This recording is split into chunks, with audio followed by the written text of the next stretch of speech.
अब शाही टुकड़ा तो आपने कई बार बनाया होगा, लेकिन आज की जो रेसिपी है ना थोड़ी खास है। इसमें हम टुकड़ों को स्टफ करेंगे होममेड मावा और ड्राई फ्रूट्स के साथ, और इन गोल्डन फ्राइड रसीले रसीले टुकड़ों के ऊपर डालेंगे शाही रबड़ी।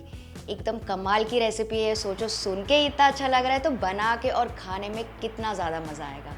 चलिए शुरू करते हैं। तो सबसे पहले बना लेते हैं चाशनी। पैन में ले रही हूँ 3/4 कप शक्कर, साथ ही डाल रही हूँ 1 कप भर के पानी। अच्छे से मिक्स कर लेंगे और पिघलने देंगे और इसको बॉईल करेंगे हाई फ्लेम पे।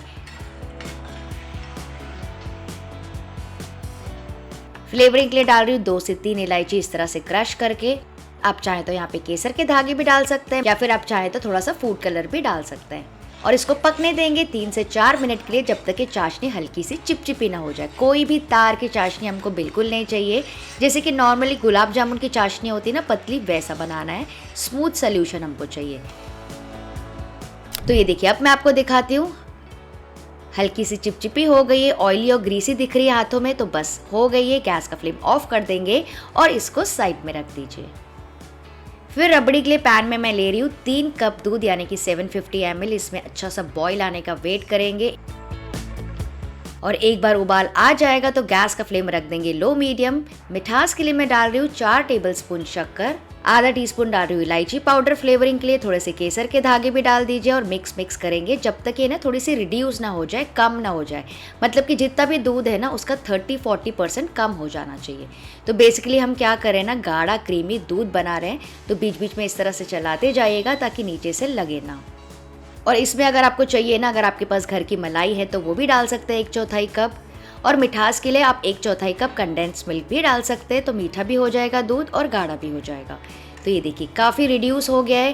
गाढ़ी क्रीमी पोरिंग कंसिस्टेंसी का है, बस बहुत ज़्यादा गाढ़ा नहीं करना है। इसको साइड में रख देते हैं। फिर पैन में ले रही हूँ बस 1 टीस्पून घी। इसमें डालेंगे आधा कप दूध और गैस अभी ऑफ ही है। यहाँ पे मैं डाल रही हूँ 1 कप भर के मिल्क पाउडर। आप कोई भी ब्रांड का यूज़ कर सकते हैं। इनको ना सबसे पहले विस्क कर लेंगे, मिक्स कर लेंगे ताकि कोई लम्स ना रहे। और अब मैं गैस का फ्लेम ऑन कर रही हूँ और इसको पकाएंगे 3 से 4 मिनट के लिए लो मीडियम फ्लेम पे, जैसे कि गाढ़ा हो जाए। तो मिठास के लिए मैं डाल रही हूँ 2 टेबलस्पून शक्कर और इसको भी मिक्स करके पकाएंगे, क्योंकि शक्कर का भी पानी छूटता है, उसका कच्चापन लगता है, उसको भी पका लेंगे। अच्छा, यहाँ पे फ्रेंड्स अगर आप चाहें ना तो 3 से 4 टेबलस्पून डेसिकेटेड कोकोनट यानी कि नारियल का बुरादा भी डाल सकते हैं। वो भी काफ़ी टेस्टी लगता है स्टफिंग में। और यहाँ पे मैंने टोटल आधा कप दूध यूज़ किया। आपको चाहिए तो 1/4 कप दूध डाल दीजिए और 1/4 कप मलाई भी यूज़ कर सकते हैं। ठीक है, अब ये हो गया, थोड़ा सा ड्राई होने लगा है। नॉर्मली जैसे हम फ्रेश मावा भूनते हैं ना, बिल्कुल वैसा ही दिख रहा है। तो थोड़े से चॉप ड्राई फ्रूट्स भी डाल दीजिए, काजू बादाम पिस्ता या फिर जो भी आपको पसंद हो, और मिक्स करके बस गैस का फ्लेम ऑफ कर देंगे और इसको ट्रांसफ़र करके ठंडा होने देंगे। और ये ठंडा होने के बाद ना और भी अच्छे से सेट हो जाता है। फिर यहाँ पे मैंने लिए कुछ वाइट ब्रेड स्लाइसेस। इनके जो कॉर्नर्स है निकाल देंगे और इस ब्रेड स्लाइस को ना बेलना स्टार्ट करेंगे। पतली शीट जैसे बना लेंगे। तो अगर आपकी ब्रेड अच्छी खासी फ्रेश होगी ना तो आप अच्छे से उसको बेल पाएंगे, वरना काफ़ी ज़्यादा क्रैक्स आ जाते हैं। तो ये देखिए शीट तैयार हो गई। अब जो स्टफिंग हमने बनाई थी वो भी थोड़ी सी सेट हो गई है। इसके आधे पोर्शन में से रख लीजिए और बाकी के कोनों में ना पानी लगा लीजिए, और उसके बाद इस तरह से ऐसे फोल्ड कर देंगे हाफ में। बस मेक श्योर कीजिएगा कि सारे जो साइड्स है ना कोने, अच्छे से आप सील करें, अच्छे से दबा के उसको चिपकाएं, वरना अगर एक भी पार्सल तेल में खुल गया ना तो आपका पूरा तेल खराब हो जाएगा। तो ये देखिए इस तरह से एकदम टाइट सील्ड पार्सल तैयार कर लीजिए।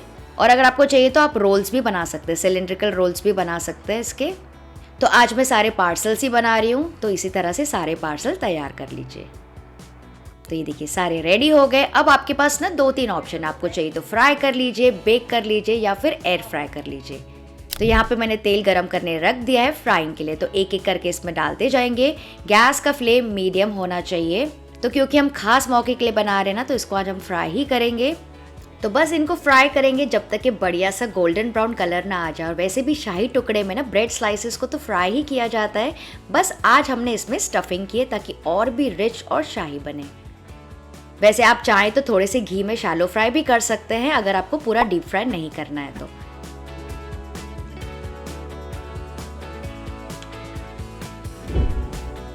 तो ये देखिए कितना बढ़िया गोल्डन ब्राउन कलर आ गया है। बस ध्यान रखिएगा हाई पे मत कीजिएगा वरना ब्रेड बहुत ज़्यादा डार्क हो जाती है।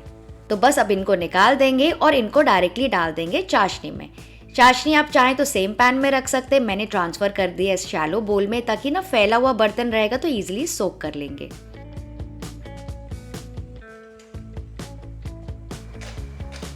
तो ये देखिए इसमें डालने के बाद अच्छे से सोक कर लेगी चाशनी को तुरंत ही, क्योंकि जो चाशनी है ना हमारी पतली है, बहुत गाढ़ी चाशनी इसके लिए नहीं चाहिए। और फैले हुए बर्तन में बनाएंगे ना तो अच्छे से सारे एब्जॉर्ब हो जाते हैं। तो इतना आसान और इतना जल्दी बनने वाला डेजर्ट है ना कि हर बार आप दावत के लिए यही बनाएंगे। तो बस इसी तरह से सारे पार्सल फ्राई करके इसमें चाशनी में डाल दीजिए और फिर इसको इसमें सोक होने देंगे कम से कम 15 से 20 मिनट के लिए, या फिर जितना आपको सॉफ्ट करना है। वैसे आप कोई भी खास दावत में कौन सी रेसिपी बनाते हैं मुझे कमेंट करके ज़रूर बताइएगा। तो ये देखिए काफ़ी देर हो गई इसको सोक होते हुए, काफ़ी जूसी लग रहे हैं। तो इसके ऊपर आप गार्निश कर सकते हैं थोड़े से ड्राई फ्रूट्स, पिस्ता वगैरह। आपको चाहिए तो और स्पेशल बनाना है तो चांदी का वर्क भी लगा सकते हैं, जैसे आपको डेकोरेट करना हो। अब आपके पास दो ऑप्शन है, आप चाहें तो इस पूरी प्लेट के ऊपर ही आप रबड़ी डाल सकते हैं। तो मैं पूरी के ऊपर इस तरह से आपको रबड़ी डाल के दिखाती हूँ। ये देखिए कितनी ज़्यादा ब्यूटीफुल लग रही है हमारी डिश। तो ये एक तरीका है प्रेजेंट करने का। या फिर आप क्या कर सकते हैं ना, एक एक शाही टुकड़े को छोटी सी प्लेट में सर्व कीजिए और सर्विंग के समय ऊपर से डाल सकते हैं इस तरह से रबड़ी। ये भी बहुत कमाल की लगती है, काफ़ी प्रेजेंटेबल लगती है। तो एक बार इसको ट्राई ज़रूर कीजिएगा, आपकी दावत की शान बनने वाली है। चलिए खा के देखते हैं। ये देखिए बहुत ही मॉइस्ट, सॉफ्ट, जूसी, मीठी मीठी, just melt in the mouth. तो इसे ट्राई करना तो बनता है। और अगर वीडियो थोड़ा भी पसंद आए तो प्लीज़ लाइक, शेयर, सब्सक्राइब कर दिया करो। और अगर आपको बिना ब्रेड को तले कुछ शाही मीठा बनाना है तो यहाँ पे अरेबिक पुडिंग ज़रूर से चेक कर लेना। चलिए आप सब अपना ख्याल रखिएगा। Bye bye.